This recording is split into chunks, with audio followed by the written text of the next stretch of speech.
বন্ধুরা, তোমরা সবাই কেমন আছো? আশা করি খুব ভালো আছো। দেখো, বাজারে গেছিলাম, বাজার থেকে মটরশুঁটি নিয়ে এসেছি।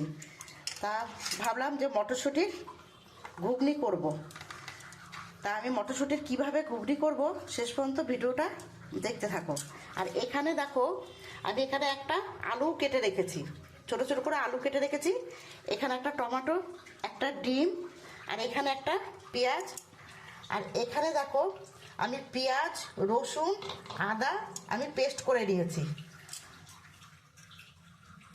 আমি ডিমটা একটু ভুজিয়ার মতো করে নিয়েছি, এবার আমি তুলে নেবো। আমি কড়াইয়ের মধ্যে তেল দিয়ে দিয়েছি।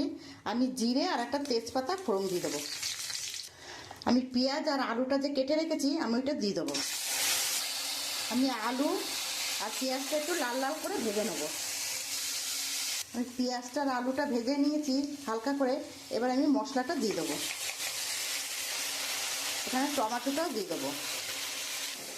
এখানে লঙ্কার গুঁড়ো, হলুদের গুঁড়ো, জিরের গুঁড়ো, আমি এগুলো দিয়ে দেবো। আর খুব সুন্দর করে কষিয়ে নেব। আমি মশলাটা দিয়ে কষিয়ে নিয়েছি। এবার আমি মটরশুঁটিটা দিয়ে দেবো।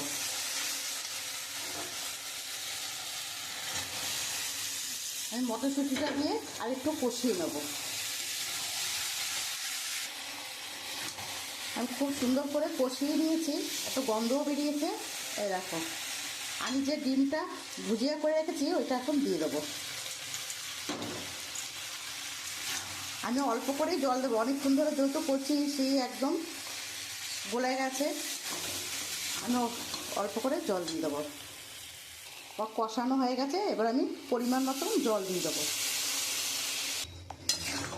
আমি এইটুকুই জল দিলাম, আর জল দেব না। দেখো বন্ধুরা, আমার হয়েই এসছে। এবার নামানোর আগে আমি একটু গরম মশলা দেব।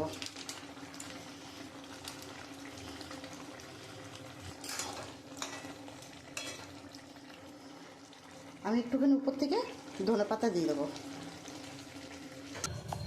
আমার মটরশুঁটির ঘুগনি হয়ে গেছে। দেখো বন্ধুরা, যদি আমার রান্নাটা ভালো লাগে তাহলে একটা লাইক, কমেন্ট, শেয়ার করো।